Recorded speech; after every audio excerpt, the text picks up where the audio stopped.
Hello fellow carnivores. Now I don't know about you, but I'm pretty sick of hearing people give me nutritional advice that clearly don't know what they're talking about.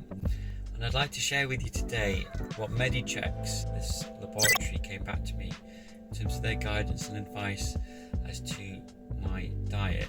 I actually did this blood test a year ago and I did a review of the results with Coach Stephen on his channel. I've actually uploaded that to my channel too, so check it out if you haven't already. But I just thought I'd go over some of the information that was shared with me and the advice, because it just really boils my blood. This is basically a bit of a rant. So let's just read what she said, shall we? Dear Jonathan, sounds like my mother talking to me. You have opted to have this blood test done to monitor any changes, having followed a carnivore diet. Let's take a look. ... Your total cholesterol is significantly high, and your level of harmful LDL and non-HDL are significantly high. Jonathan, it is essential that you address your diet ASAP, as such levels of cholesterol increase your cardiovascular risk. Please reduce your intake of red meat. Well, the very food that as Homo sapiens we've thrived on for 290,000 years, that stuff, and revert to a balanced diet. Oh right, so the one we've been eating for about 10,000 years. Low in saturated fats. Oh okay, how has that been working out? So for the last sort of 50 years we've reduced our saturated fat by about a third, yet stroke, diabetes, heart disease, obesity levels have all gone up by about a third as well. So, okay. Increase your intake of fibre. Oh, what, the nutrient that isn't a nutrient? That isn't even digestible by us, our bodies? Increase your intake of fibre, vegetables and fruit. Oh, what? Vegetables and fruit. So the things that didn't even exist 10,000 years ago, and which are just being constantly hybridized over and over, so they taste sweet and more palatable for us, which is going against what our natural taste buds would tell us, which is to basically spit it out because they'd be bitter tasting ordinarily. And you're talking about fruits and vegetables that are basically sugar. They're converted to sugar in your body, spike your insulin, raise your blood sugar levels, which we know is the actual cause of all these diseases. And they're also full of lectins and defense chemicals that plants smother themselves in order to deter animals and insects from eating them, because they don't want to become extinct. And clearly for someone like me who had autoimmune issues, that was more problematic for me than it was for most other people. So no, I won't be going back to vegetables and fruit. Thank you very much. And why, even if I didn't have those adverse reactions to them, and even if they didn't contain sugar, why, when meat gives you, and animal products in general give you all the vitamins and minerals that your body requires, why would I revert to vegetables and fruit? You've said yourself in this report that all my other levels are high. So like as in a good high, like vitamin D, vitamin B12, all the other markers are fantastic. So I am getting my nutrients, aren't I? So why would I now have to change that and add fruits and vegetables? What, because you want me to become diabetic? You want me to increase my sugar? I'm burning fat as my fuel source. This is the healthiest way to live. This is the way we've functioned for the vast majority of our existence as human beings. Let's go to the conclusion, because this is even better. This really wound me up. Jonathan, it seems that unfortunately your current diet is not offering you benefit. Really? I used to have debilitating migraines multiple times per week for the best part of 30 years of my life. Right up until I went carnivore, and guess what? When I went carnivore, those disappeared. I have not had one migraine in the last year and a half since going carnivore. I wonder if that's a coincidence. I wonder if that's a benefit. According to you, that's not benefited me, really. Okay, let's talk about some other benefits that I'm not experiencing. Once I hit 30, I started to get aches and pains. And we know now that this is inflammation of the joints from high carb diets. I used to get a sore left knee, used to get backache. Guess what? Again, since going carnivore, 0 aches and pains. I guess that's not a benefit. What else? Tiredness.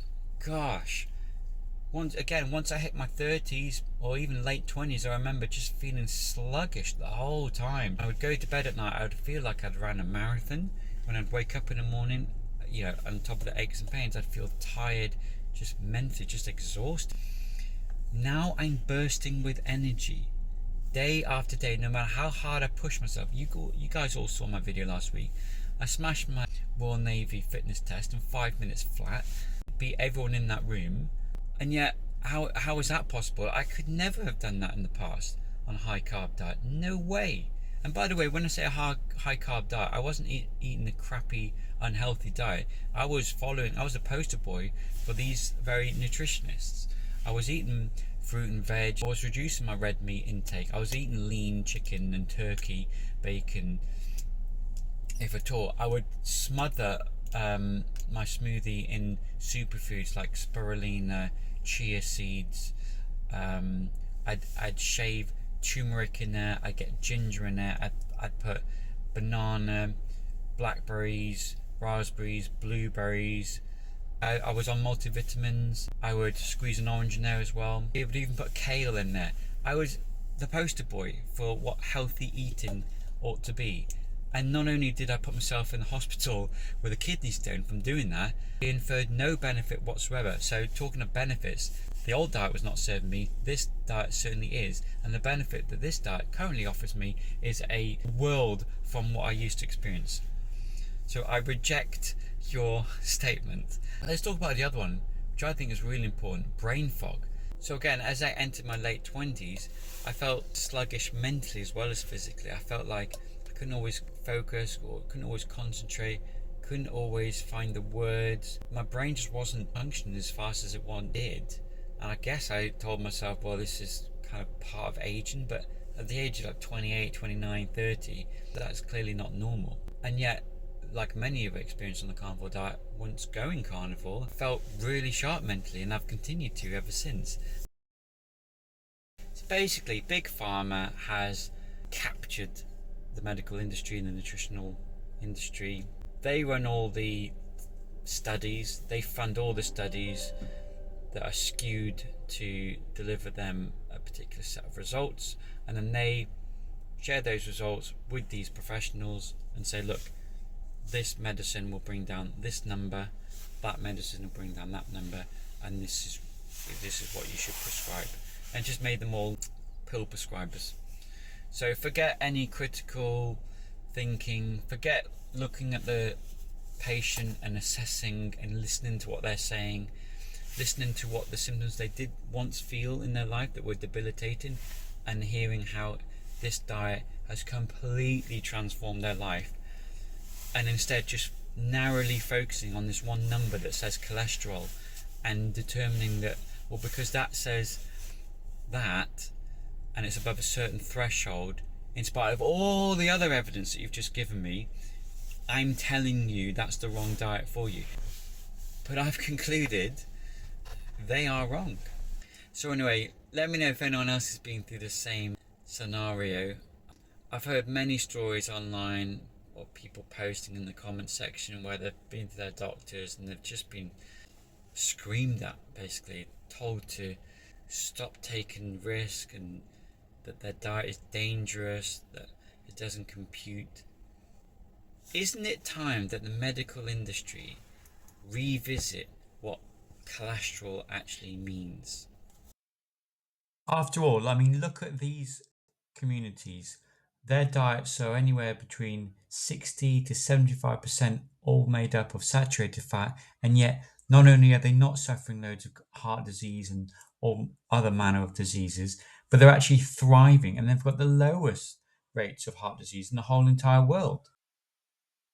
Then you've got these other studies that show an absolute inverse relationship between lowering cholesterol and achieving less heart disease, such as this one where you had 14, almost 15,000 people studied, 72% of whom got heart attacks in spite of the fact that they had lowered their LDL levels to the optimal level as recommended by these health nutritionists. Here you've got another study, this time with 68,000 participants. What did they find? Actually, those with the highest LDL levels lived the longest. And then just to finish off here, I've got two more studies that completely fly in the face of conventional wisdom, which show that in the case of 9,000 participants here, they found that the more you lowered the LDL cholesterol, the higher the chance of death. And the other one with 48,000 people studied, that they found that reducing saturated fat intake actually increased cardiac arrests by 26%. So here again, I simply asked Grok to gather some information for me based on all the European countries to see what the saturated fat intake was per capita and mark that against the rates of cardiovascular disease. And here, as you can clearly see, there's basically no correlation. It even provides a handy little summary for us here as a key takeaway. It says there's no obvious positive relationship, and in many cases, an inverse one. So again, backing up what we've been saying throughout this. Clearly, you can see there, France right at the top, highest saturated fat intake in the whole of Europe, lowest rates of heart disease. So how does Medichecks explain that one? What I keep coming back to is this. You just cannot ignore the fact that this is the diet we've evolved on for hundreds and hundreds of thousands of years. So how could it all of a sudden be unhealthy? We know from the isotope studies that 80% of our diet at least consisted of fatty red wheat. So that means high saturated fat, which would have meant high cholesterol. No vegetables, no fruit, no fibre, none of that. None of the things that we're taught to eat today were present in our diet for at least 390,000 years. And yet you're telling me what I'm doing now within 1 year is extremely dangerous. Well, how did we evolve? How are we here today if that was such an unhealthy diet? How did we not die out? I'm talking about generation after generation after generation of eating this way exclusively. And you're telling me I'm taking the danger after just 1 year? 1 year versus 300,000 years? It just doesn't add up. Clearly what's happened here, and this has been well documented, viewers can YouTube it, and there's any number of carnivores explaining how it happened. But basically, sugar entered our diets. It entered our diets in its natural form 10,000 years ago with the agricultural revolution. But it really entered our diets in the last sort of 50 to 100 years in a major way through processed foods. And this is where we see an increase in all these diseases, which perfectly track that increase in sugar in the diet. So anyway, that was my little rant. Let me know if you've come across the same sort of scenario which I have, in which you've been told to your face the exact opposite of what you've been feeling, and you've been discouraged away from this diet.